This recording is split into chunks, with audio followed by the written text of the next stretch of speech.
बहुत समय पहले की बात है। सोनापुर नामक गांव में सपना अपनी सौतेली माँ जानकी और दो सौतेली बहन टीना और मीना के साथ रहा करती थी। क्योंकि कुछ समय पहले ही सपना की माँ का निधन हो गया था और सपना की अच्छी देखभाल के लिए किशोर दास जानकी से दूसरी शादी कर लेते हैं। लेकिन बेचारे किशोर दास को कहाँ पता था कि जानकी और उसकी दोनों बेटियां कितने बुरे स्वभाव की हैं। तीनों माँ बेटी मिलकर बेचारी सपना के ऊपर बहुत जुल्म और अत्याचार क्या करती थी और किशोर दास को कानों कान भनक भी नहीं लगने देती थी कि वह उसके साथ कैसा बर्ताव करती है। क्योंकि किशोर दास तो शहर में काम किया करता था और जब भी वह शहर से वापस आता तो तीनों माँ बेटी सपना के साथ ऐसा बर्ताव करती जैसे उनसे अच्छा इस दुनिया में कोई और है ही नहीं। ऐसे ही समय बीत रहा था।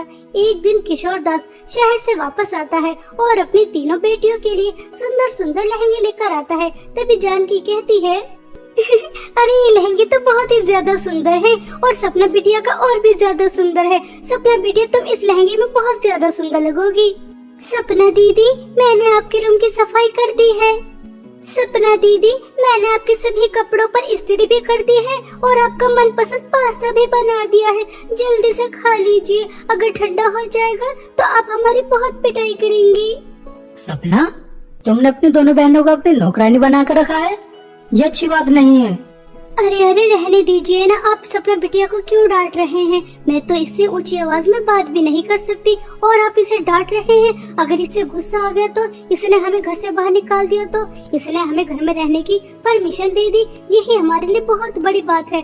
हम तो पूरी कोशिश करते हैं कि ये मुझे अपनी माँ और मेरी दोनों बेटियों को अपनी बहन मान ले, मगर ये मानती ही नहीं है। जाओ सपना बिटिया तुम पास्ता खा लो।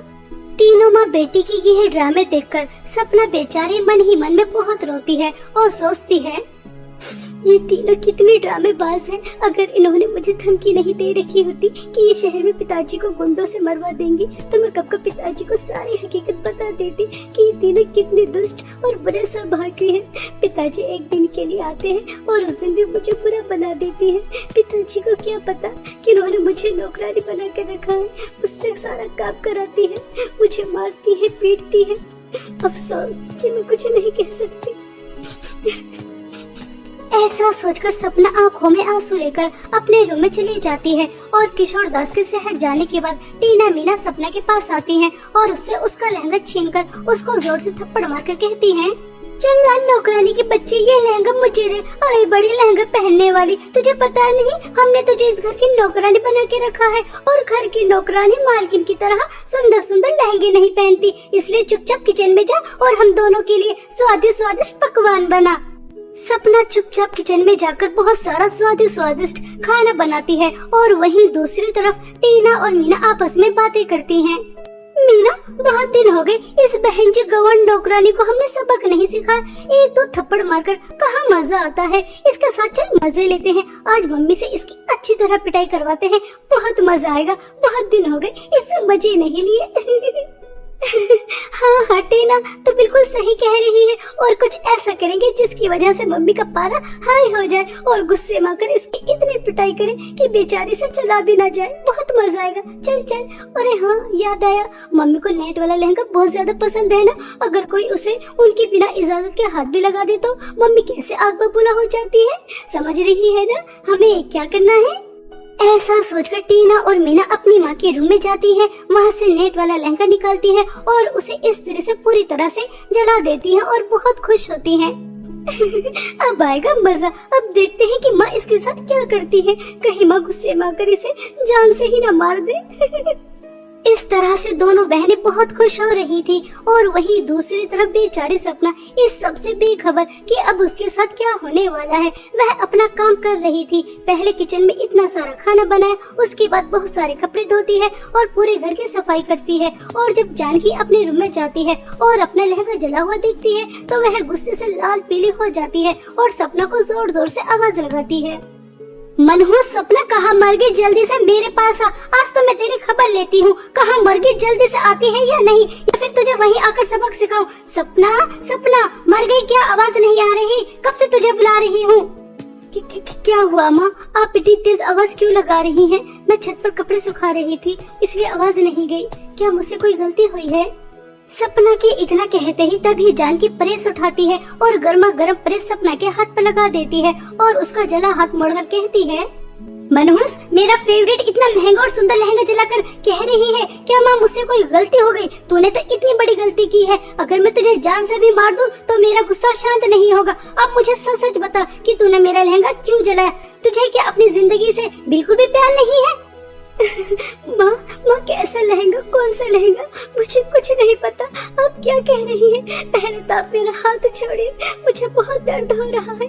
आज तो मैं पूरे दिन आपके रूम में आई भी नहीं हूँ। पहले टीना और मीना के लिए इतना सारा खाना बना, उसके बाद कपड़े धोई, सफाई की, आपने बुलाया तो मैं आपके रूम में आई हूँ। माँ मुझे कुछ नहीं पता, मेरा हाथ छोड़िए, मुझे बहुत दर्द हो रहा है। माँ मेरा हाथ छोड़िए, मुझे बहुत दर्द हो रहा है। जानकी बहुत गुस्से में वहाँ से चली जाती है। टीना मीना को हंसता हुआ देखकर सपना सब समझ जाती है कि यह सब कुछ उन दोनों ने ही किया है। तभी वह उनके पास जाती है और उनसे कहती है, टीना और मीना, आखिर तुम्हें क्या मिलता है मुझे इतना पिटवा कर? मैं तो तुम्हारी हर बात मानती हूँ, अच्छी भी बुरी भी। तुम्हें ऐसा नहीं करना चाहिए था। मैं जैसे भी हूँ सौतेली हूँ, तुम्हारी बहन हूँ। अब देखो माँ ने मेरा पूरा हाथ जला दिया, मुझे कितना दर्द हो रहा है। पहली बात तो हम तुझे अपनी बहन नहीं मानते और तुझे परेशान करने में और तेरी पिटाई करवाने में हमें बहुत मजा आता है। ये मजे हमें कहाँ मिलेंगे? मीना, मैं सही कह रही हूँ ना? और हाँ, मम्मी कह रही थी घर का राशन खत्म हो रहा है, इसलिए वह तुझे लेकर आना होगा। यह ले लिस्ट और जल्दी से लेकर आ, अगर माँ से दोबारा पिटाई ना खानी हो तो। सपना चुपचाप सामान की लिस्ट लेती है और बाजार के लिए निकल जाती है, क्योंकि वह अपनी सौतेली माँ से दोबारा पिटना नहीं चाहती थी। उसके हाथ में बहुत दर्द हो रहा था और वह बाजार की तरफ रोती हुई जा रही थी और अपने माता पिता को भी बहुत याद करती है। माँ, आप मुझे इतनी जल्दी अकेला छोड़कर क्यों चली गई? देखो तो मेरी सौतेली माँ, सौतेली बहन मेरे ऊपर कितना जुल्म और अत्याचार करती है। पहले तो वो मुझे सिर्फ खाना नहीं देती थी, रूखा सूखा देती थी, फटे पुराने कपड़े देती थी, लेकिन अब तो उन्होंने हद ही पार कर दी। मेरा पूरा हाथ जला दिया और उसके बाद मुझसे काम भी करा रही है। मुझे बहुत दर्द हो रहा है और पिताजी तो शहर में रहते हैं, उन्हें पता ही नहीं है कि मेरे ऊपर क्या बीत रही है। उन्हें तो ऐसा लगता है कि मेरी सौतेली माँ, सौतेली बहन मुझसे कितना प्यार करती है, बल्कि मैं गलत हूँ। मैं तो उन्हें सच भी नहीं बता सकती। मैं क्या करूँ? आगे कुआं पीछे खाए, कहाँ जाऊँ? कुछ भी समझ में नहीं आ रहा।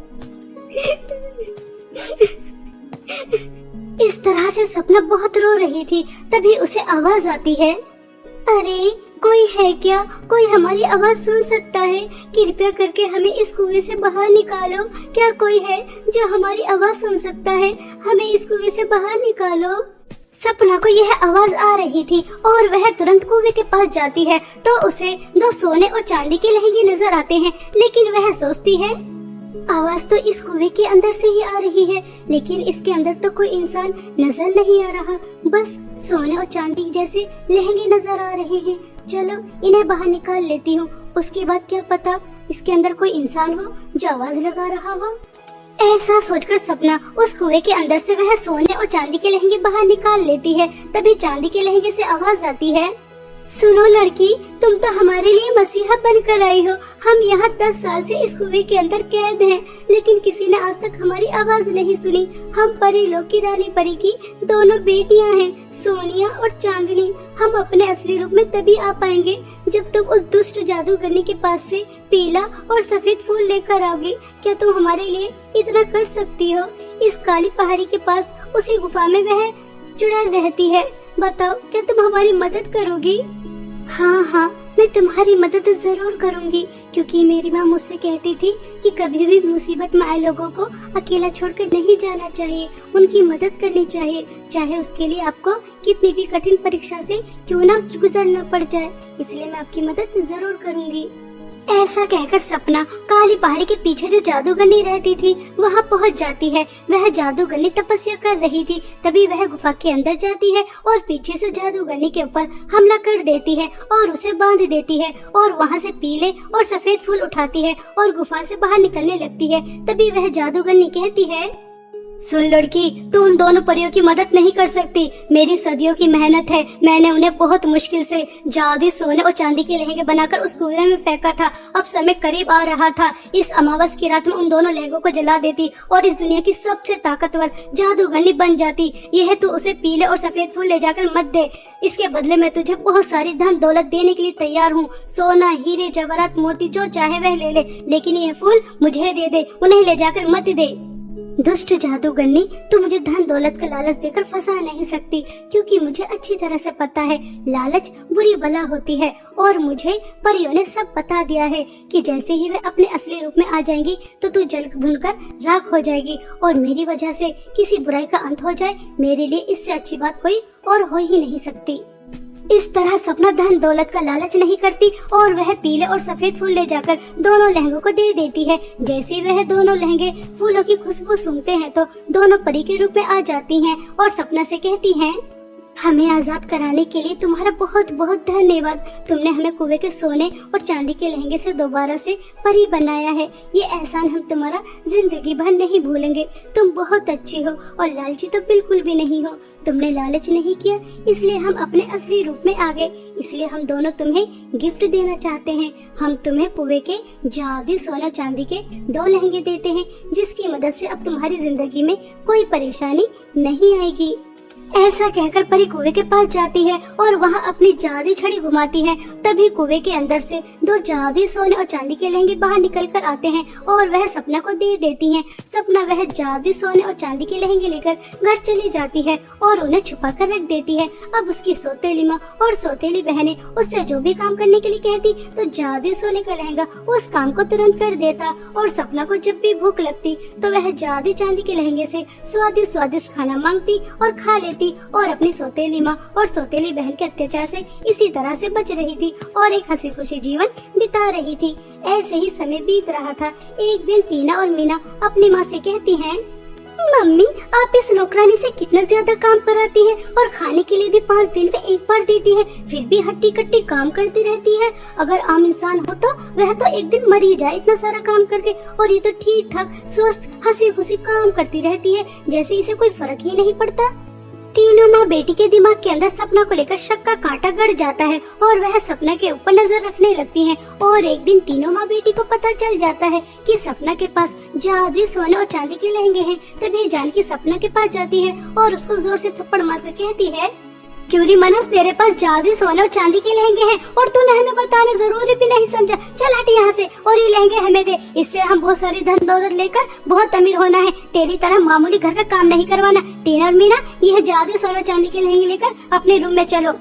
जानकी के कहने पर जैसे ही टीना और मीना जादुई सोने और चांदी के लहंगे को हाथ लगाती हैं तो उसके अंदर बहुत तेज करंट निकलता है और दोनों बहनों को बहुत तेज करंट लगता है, जिसकी वजह से दोनों बहनें पागल हो जाती हैं और पागल होकर डांस करने लग जाती हैं। अपनी बेटियों की यह हालत देखकर जानकी को बहुत गुस्सा आता है और जानकी भी जैसे जादुई सोने और चांदी के लहंगे को हाथ लगाती है तो उसे भी बहुत तेज का करंट लगता है और वह बहुत दूर जाकर गिरती है। तभी जादुई सोने के लहंगे से आवाज आती है, दुष्ट औरत, बहुत कर लिया तूने मासूम सपना के ऊपर अत्याचार। अब तू और अत्याचार नहीं कर सकती। अगर तू चाहती है कि मैं तुझे पागल न करूं तो अपनी दोनों पागल बेटियों को लेकर यहाँ से कहीं दूर चली जा। यह जादुई सोना चांदी के लहंगे को कोई भी लालची और बुरे स्वभाव का इंसान हाथ नहीं लगा सकता। उसके साथ ऐसा ही होता है। निकल जाए यहाँ से। जादुई सोने और चांदी के लहंगे जानकी से ऐसा कह ही रहे थे, तभी वहाँ पर किशोर दास भी आ जाता है और उसे भी जानकी और उसकी दोनों बेटियों की सच्चाई पता चल जाती है और वह भी धक्के मारकर तीनों माँ बेटी को घर से बाहर निकाल देता है। जानकी अपनी दोनों पागल बेटियों को लेकर सड़क पर इधर उधर घूमती रहती है और सपना अपने पिता के साथ कुएं के जादुई सोने और चांदी के लहंगे के साथ एक हंसी खुशी जीवन बिताती है, क्योंकि अब उसकी जिंदगी में अत्याचार करने के लिए उसकी सौतेली माँ और सौतेली बहन नहीं थी। एक समय की बात है, शिखा अपनी सौतेली माँ शीला, पिता मोहन और अपनी 2 सौतेली बहनों ईशा और तृप्ति के साथ रहा करती थी। शीला एक बहुत ही चालाक औरत थी। जब मोहन की पत्नी की मृत्यु हो गई तो उसने मोहन को अपने जाल में फंसाकर उससे उसके पैसों के लिए शादी कर ली। मोहन भी अपनी बेटी शिखा की देखभाल के लिए एक माँ चाहता था, इसलिए उसे भी दूसरी शादी से कोई ऐतराज नहीं था, परंतु उसका ये फैसला बहुत ही गलत साबित होता है। शीला मोहन के सामने तो शिखा से बहुत ही ज्यादा प्यार करा करती थी, परंतु जब मोहन काम के सिलसिले से बाहर चला जाता तो वो शिखा से पूरे घर का काम करवाती थी और अपनी दोनों बेटियों को राजकुमारियों की तरह रखती थी। शिखा नहीं चाहती थी कि उसके घर में किसी भी तरह का कलेश हो, इसलिए वो अपने पिता को अपनी सौतेली माँ के द्वारा किए गए अत्याचारों के बारे में नहीं बताती थी। ऐसे ही एक दिन पूरा परिवार एक साथ बैठकर खाना खा रहा होता है कि तभी शीला कहती है, क्या बात है शिखा बेटा, तुमने अभी तक इतना थोड़ा सा ही खाना खाया। चलो जल्दी से अपना खाना फिनिश करो। देखो तुम कितनी दुबली होती जा रही हो। मैं नहीं चाहती कि तुम कमजोर बनो, मैं चाहती हूँ तुम अच्छे से खा पी कर एकदम मजबूत बनो। मोहन ये सब देखकर कहता है, सच में मैं बहुत ही भाग्यशाली हूँ कि मैंने तुमसे शादी की। तुम शिखा का ध्यान एकदम अपनी खुद की बेटी की तरह रखती हो। ये देखकर मुझे बहुत ही अच्छा लगता है। वैसे मुझे एक बात बतानी थी। हाँ जी बोलिए। वो मुझे ऑफिस की तरफ से एक 6 महीने की ट्रिप पर जाना है, तो उसके लिए मुझे कल ही निकलना होगा। मैं पहले तो शिखा के लिए बहुत परेशान था, पर ये सब देखकर मेरी सारी चिंता दूर हो गई है। शिखा अपने पिता की ये बात सुनकर बहुत ही ज्यादा दुखी हो जाती है और कहती है, पिताजी आप मत जाइए ना, वैसे भी आप अक्सर काम के सिलसिले से बाहर रहते हैं, मुझे आपके साथ समय बिताने का मौका ही नहीं मिलता, प्लीज मत जाइए। अरे शिखा बेटा ऐसा नहीं कहते, पापा को काम से बाहर जाना है, उन्हें ऐसे टोकते नहीं है। और वैसे भी मैं और तुम्हारी बहन है ना तुम्हारा ख्याल रखने के लिए। इसके बाद शीला शिखा को आंखें दिखाती है, जिससे शिखा चुप हो जाती है। अगले दिन शिखा के पिता अपनी 6 महीने की ट्रिप पर निकल जाते हैं और उस दिन से शीला का अत्याचार शिखा पर और भी ज्यादा बढ़ जाता है। वो उससे अब घर के सारे काम कराने लगती है, यहाँ तक कि वो घर की नौकरानी को भी छुट्टी दे देती है। दिन ऐसे ही बीतने लगते हैं। फिर एक दिन शीला अपनी दोनों बेटियों के लिए बाजार से 2 बहुत ही सुंदर ब्रांडेड लिपस्टिक लेकर आती है और अपनी बेटियों को दिखाते हुए कहती है, ये देखो तृप्ति और ईशा, ये दोनों लिपस्टिक जो तुम देख रही हो ना, ये वही लिपस्टिक है जिसकी ऐड टीवी में बड़ी बड़ी हीरोइंस करती है। मैंने इनका कलर देखा और मुझे लगा कि लिपस्टिक मेरी बेटियों के लिए ही बनी है, इसलिए मैं तुम दोनों के लिए ले आई। पर माँ ये तो बहुत ही महंगी लिपस्टिक है। हाँ मैंने भी सुना है, इस लिपस्टिक की कीमत बहुत ही ज्यादा है। किसी भी लिपस्टिक की कीमत मेरी बेटियों से ज्यादा नहीं है और मैं जानती हूँ ये लिपस्टिक तुम्हारे चेहरे पर बहुत ही ज्यादा खूबसूरत लगेगी। शिखा भी वहीं पर खड़ी होती है और ये सब देख रही होती है। शिखा को बचपन से ही लिपस्टिक का बहुत शौक था। वो अपनी माँ की लिपस्टिक निकाल निकाल कर लगाया करती थी। जब वो उन लिपस्टिक को देखती है तो उसे भी उन्हें लगाने का मन करता है, इसलिए वो अपनी माँ से कहती है, माँ क्या एक बार मैं भी ये लिपस्टिक ट्राई कर सकती हूँ? तू जानती भी है इसकी कीमत क्या है? तेरी औकात से बहुत बाहर है। तू इसे लगाना तो छोड़, छू भी नहीं सकती, समझी? जा जल्दी से मेरे और मेरी बेटियों के लिए नूडल्स बना कर ला। बेचारी शिखा आंखों में आंसू लिए रसोई में चली जाती है और नूडल्स बनाने लगती है, साथ ही साथ रोते हुए कहती है, माँ आप क्यों चली गई? आपके जाते ही पिताजी ने ऐसी औरत से शादी कर ली जो मुझे बिल्कुल भी प्यार नहीं करती, बल्कि मुझ पर अत्याचार करती है। ना मुझे ढंग का खाना खाने को देती है, ना ही पहनने को, ना ही मेरी कोई इच्छा पूरी करती है। शिखा ये सब बोल ही रही होती है और उसका ध्यान नूडल्स पर नहीं जाता, जिससे सारे नूडल्स जल जाते हैं। जिसकी बदबू सूंघकर शीला रसोई में आती है और नूडल्स को देखकर शिखा को एक जोरदार चांटा लगाते हुए कहती है, अरे अकल की अंधी, ध्यान कहाँ है तेरा? सारे नूडल्स जला दिए, अब मेरी बेटी और मैं क्या खाएंगे? पता नहीं कहाँ ध्यान रहता है इसका। चल जा जल्दी से मार्केट से नूडल्स लेकर आ, समझी? शिखा उदास होकर मार्केट से नूडल्स लेने चली जाती है। शिखा जब भी दुखी हुआ करती थी तो वो अपने घर के रास्ते में पड़ने वाले एक जंगल के पेड़ के नीचे बैठकर अपने मन को शांत किया करती थी। आज भी वो ऐसा ही कर रही थी कि तभी उसे उस जंगल के साथ वाली नदी में एक छोटी सी बिल्ली डूबती हुई दिखाई देती है। शिखा बिना कुछ सोचे नदी में कूद जाती है और जैसे तैसे उस बिल्ली की जान बचाती है। पानी से बाहर आते ही वो बिल्ली एक परी के रूप में बदल जाती है, जिसे देखकर शिखा हैरान रह जाती है। जिसके बाद वो परी कहती है, तुम्हारा बहुत बहुत धन्यवाद। मैं अग्नि परी हूँ। पानी से मुझे खतरा रहता है और गलती से मैं नदी में डूब गई, इसीलिए मैं एक बिल्ली के रूप में बदल गई। तुम्हारा बहुत बहुत धन्यवाद। अगर तुम जल्दी ना करती तो शायद मैं वापस कभी परी नहीं बन पाती। क्या हुआ, तुम थोड़ी उदास लग रही हो? इसके बाद शिखा अपनी सारी कहानी उस परी को बताती है। शिखा की सारी कहानी सुनकर परी अपनी छड़ी घुमाती है और 3 बहुत ही सुंदर लिपस्टिक प्रकट करती है। शिखा, ये तीनों लिपस्टिक जो तुम देख रही हो ये कोई मामूली लिपस्टिक नहीं है, बल्कि जादुई लिपस्टिक है। ये तीनों जादुई लिपस्टिक मैं तुम्हें देना चाहती हूँ।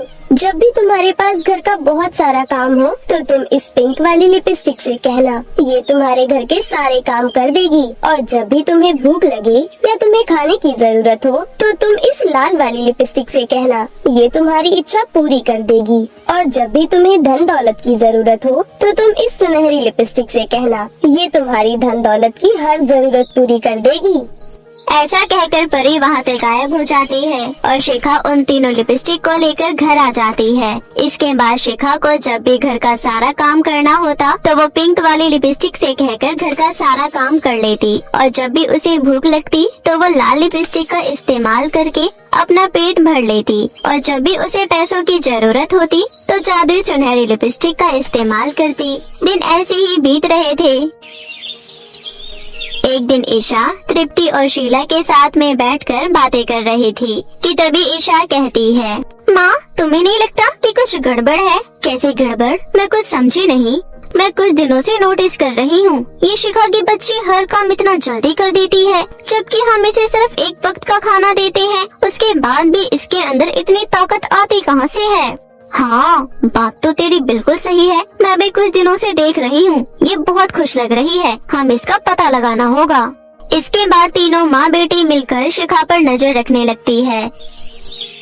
फिर एक दिन जब शिखा अपनी तीनों जादू लिपस्टिक का इस्तेमाल कर रही होती है तो वो तीनों माँ बेटी शिखा को देख लेती है, और फिर शिखा जब वहाँ से जाती है तो शीला उन तीनों लिपस्टिक को चुराकर अपनी बेटियों के कमरे में आ जाती है, और फिर वो तीनों एक एक करके वो लिपस्टिक लगाने लगती है। लेकिन जैसे ही वो उस लिपस्टिक को लगाती है उनका पूरा चेहरा काला पड़ जाता है और उनके पूरे शरीर में जहर फैल जाता है और उन तीनों की वही मृत्यु हो जाती है।